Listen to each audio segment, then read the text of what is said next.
Hey guys, I am Game Advisor and welcome back to another video. Today we're going to be talking about 10 Project Zomboid tips to help you get started that will be useful for beginners and maybe even some experienced players. Now before we jump into this, I do want to note that this is intended for build 41, so if you're not playing on that, some of them may not be as useful for you. However, the majority of these tips apply to both versions of the game. So let's go ahead and get started.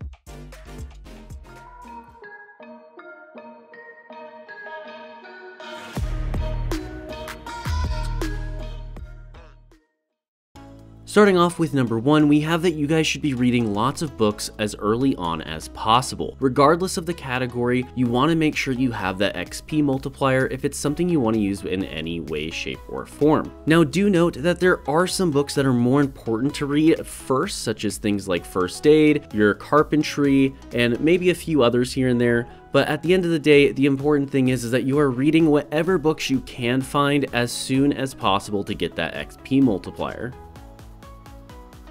Second on the list is that you want to watch as much TV as you possibly can, either before the power goes out or before stations stop broadcasting. This is because you're going to get basically free XP, and I believe you can even get your Carpentry up to level 1 or 2 very quickly through this. Do note that you can also read books while watching the TV if that's something that you think would be useful for you, or if you happen to have one to do. That way you're getting an XP multiplier as well as getting the XP from watching the TV.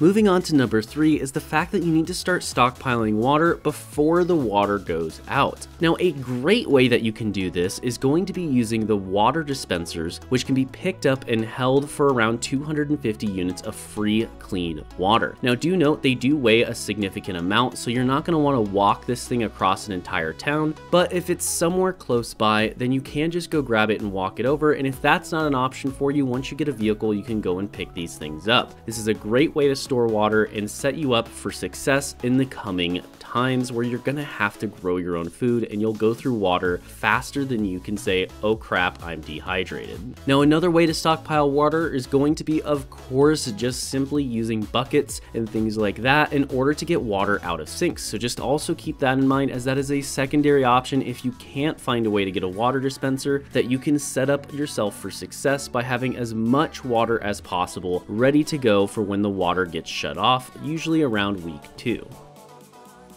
Number 4 today is going to be that you need to find a generator and get a stockpile of fuel before you lose power. Now this is super duper important, as when winter comes, if you want heating inside your building, you're going to need to have a power source. So I highly recommend you do everything you possibly can to find a generator as soon as possible after you've set up your initial base location. Once you know where you're gonna live, go get it and bring it back. If you find it early, you can always just put a note of it so that way you can go get it later and you don't have to search for it again. We also need a stockpile of fuel, which you can get from gas stations, so I also recommend you pile up on that as much as possible before the power goes out and the pumps start to shut off.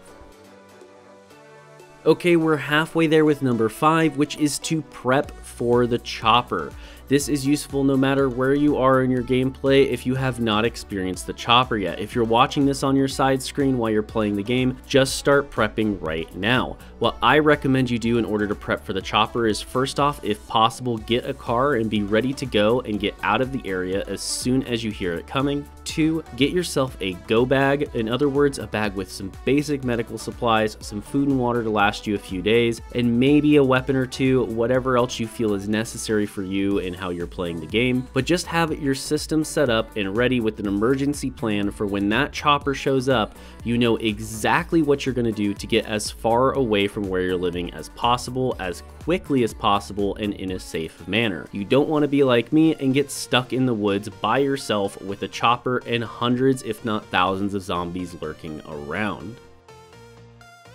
After that is that you don't want to forget freezers. Now freezers are very easy to pass by, especially when you're a new player and starting out. Every single refrigerator, for the most part, has a freezer. The way you do this is you're going to go up in the top right window when you're looking through the inventory and just click that little box that looks like a pull-out section or something like that. That's going to be the freezer. When you pull that open, that's going to open up a window that'll have all your frozen goods that are within that freezer that were not in the fridge. I found plenty of situations where I've got gotten way more food simply by checking these, so do yourself the favor of going out of the way to check each and every freezer you come by, at least if you're going to stop for the food anyways. A bonus tip for you is to always freeze every ounce of fresh food you have. If it has that little fresh food indicator, just go ahead and freeze it because it will eventually spoil. And yes, even food in the fridge will eventually spoil. That's why you want to freeze all your fresh foods first, and then if you don't have any more space, you go ahead and put it in the fridge.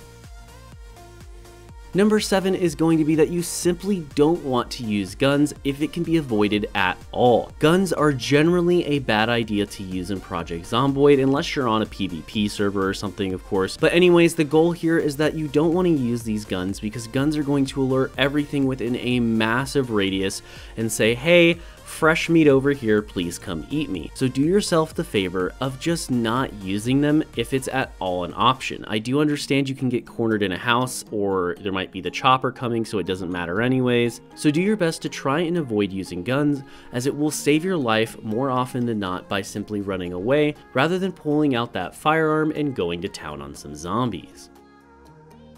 Number 8 on our list is going to be that you need to use the map website. This is going to be incredibly useful for you, especially if you don't know the town you're in yet very well. You can do all sorts of things on here, but the most important part is to be able to figure out where you are and then figure out what is around you resource-wise. Say you happen to need some more books so that you can get some more XP multipliers.